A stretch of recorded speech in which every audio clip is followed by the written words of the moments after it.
Hmm. Christians worshiping Satan. Am I just being facetious? No. Is this clickbait? No. Are Christians worshiping Satan? Yeah. Let's talk about it. I'm not going to waste your time. I'm tired of wasting time. Day 42 of 100 days wasn't a row, but now it's just 100 days posting. If you know, you know. Welcome to CNN. I'm Kurt Kennedy. I'll be your host. Let's go in. So this idea of there's been a lot of videos from Christian, influencers, whatever you want to call them, creators. I'm technically one of them, maybe not with as many people following me, but witchcraft, all this stuff that's like satanic interviews with Satan, all this stuff is showing up on my feed. Now I do look at some of these things and I am involved in sort of the awareness of what's happening on the spiritual warfare reality. But I want to talk about it. This is not clickbait. Are Christians worshiping Satan 100%? But I want to show you how this is playing out directly from the scriptures. I want to make this connection so that you and I aren't inadvertently worshiping Satan. I want to start with this idea here, all right? And it's important that we understand what is satanic Christian worship. It sounds like an oxymoron. How can real Christians, worship Satan? This isn't a theological statement in the sense that you need to debate. No Christian worships. That's just not true. This is a functional statement. This is a functional statement about satanic worship. So let me bring you in to a couple verses. So stay with me to the end. I won't take up too much of your time, but I want to show you this, how Christians are worshiping Satan. All right. Let me show you this. Let's start with Revelation 12. All right. Here we have this. It says, now war arose in heaven, Michael and his angels fighting against the dragon, and the dragon and his angels fought back. All right. But he was defeated, and there was no longer any place for them in heaven. All right. And the great dragon was thrown down, that ancient serpent who is called the devil and Satan and the deceiver of the whole world. All right. So this is where it's going. And it says, and he was thrown down to earth, and his angels were thrown down with him. Now listen to the language here in verse 10. All right. It says this, and I heard a loud voice in heaven saying, now the salvation and the power of our God and the authority of his Christ have come. All right. For the accuser of our brothers has been thrown down, who accuses them day and night before our God. Okay. So listen, this phrase is the phrase that's really important. For the accuser of our brothers has been thrown down. So Satan is called the accuser. So which means he's constantly making accusations against the brothers who are fellow believers. All right. So there's a celebration in heaven because the person who makes accusations against fellow believers is Satan, and he's been thrown down. He lost the battle between Michael and his angels. All right. That's important. The accuser of the brethren, you accuse other believers. That's called satanic. It's Satan who does that in Revelation. Now let's go to this other verse, right? There's another verse it's a crucial verse in Hebrews chapter 5.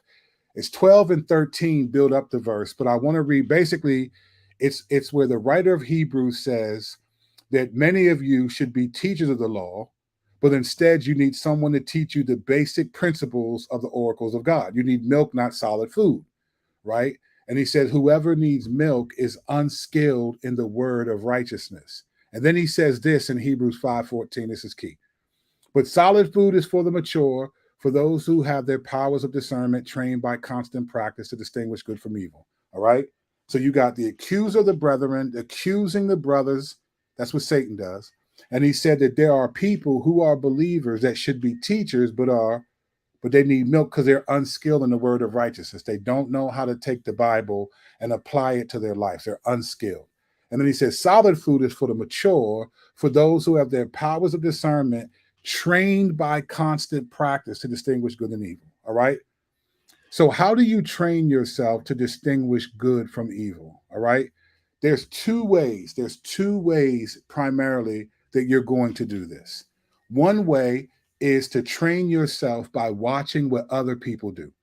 So you're watching the sins that other people commit, and you're seeing that. Oh, look at it. That's sinful. Oh, that's he's lying. That's gossip. That's fear of man. That's sexual morality. That's dead. You're naming. You're able to pay attention to the other sins. You're training yourself to see what sins other people commit, right?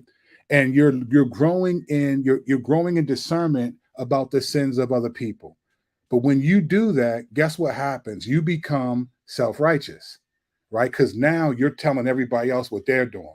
And guess what happens when you're worried about other people's sins? You start accusing them, calling out their sins that they do. We know from Revelation 12:10 that Satan is called the accuser of the brethren. So when you train yourself to focus on the sins that other people do, you become self-righteous. Now, the second way that you can train by constant practice to distinguish good from evil is you look at the sins in your own heart. You look at your own motivations. You use verses like James 4:1 and 2 that say, what causes quarrels and fights among you? Is it not your passions that are at war? Is it not your right? So when you start focusing on your own heart and you start looking and seeing like the evil in your heart, you start training yourself to distinguish good and evil in your own heart. When you do that, guess what you become? Self-aware. You're aware of your own sinfulness. You're not focused on what they do. Remember when the disciples were told by Jesus, one of you will betray me? What did they say? Oh, it must be Judas? No, they said, is it me, Lord? Is it I?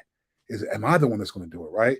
There's a self-awareness when you train yourself to focus on yourself. So how is this worshiping Satan and why does this matter? Let's go to a very popular verse, Luke 18, and watch how this plays out, all right? Stay with me.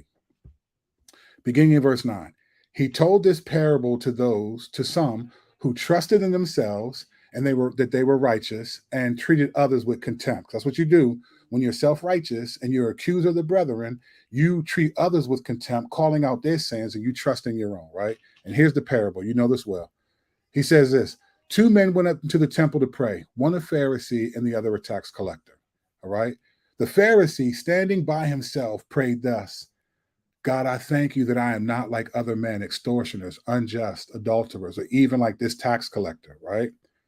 He says this: I fast twice a week. I give tithes of all that I get. But the tax collector, standing far off, would not even lift up his eyes to heaven, but beat his breast, saying, God, be merciful to me, a sinner, right? And Jesus says this: I tell you, this man went down to the house justified rather than the other. For everyone who exalts himself will be humbled, but the one who humbles himself will be exalted. And this is where I'm going to show you how, tie this together, how Christians are worshiping Satan. Listen to what's happening here.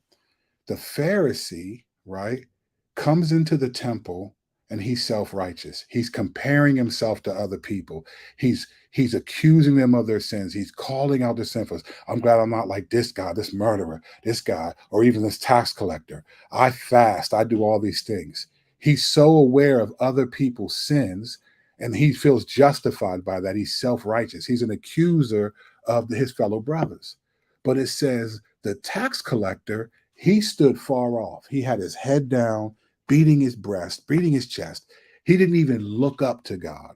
He didn't even feel like he was worthy to get close to the presence of God in the temple where the Pharisee was. And he's beating his chest saying, have mercy on me, a sinner.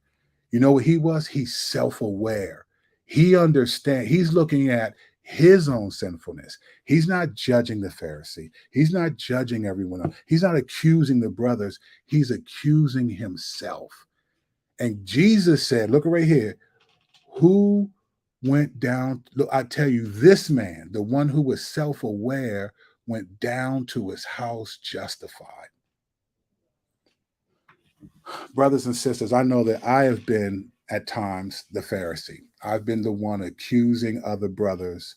And there's a place for acknowledging when someone, particularly if they're able to do harm, call certain things out. But I've been that.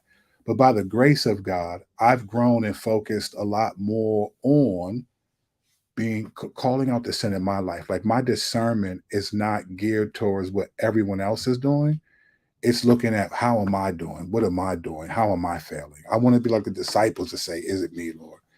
I think a lot of us, if we're being honest, a lot of believers right now are part of cancel culture or call out culture, outrage culture, where other believers calling out the sins of other believers. And when you accusing brothers like that, just like the Pharisees accused Jesus, we're like Satan accusing the brethren. We're training ourselves to be discerning of everyone else's sins instead of our own sins. In that sense, we're like the Pharisee in Luke 18, whom Jesus said did not go home justified before God. The people who train themselves to accuse themselves and are aware of their own sinfulness are like the tax collector who's self aware, who knows that he deserves God's wrath instead of his mercy. In this way, many Christians are worshiping Satan because they're self righteous and they're not self aware. And as a pastor, I see this all the time. And I know I failed and done this too. So I've been guilty as charged.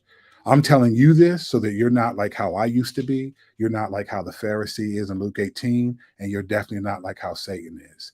Don't be discerning of what everyone else is doing and accusing the brothers. You'll be cast out of heaven, I think. Don't do that. I think to be justified, we need to be self-aware and accusing ourselves. But what do I know? I'm just trying to help people see something that it took me a while to see by his grace. All right, like and subscribe if you want to. If you don't, I still bang with you. Peace. Thank you so much for watching. I'll check in with you and see you soon.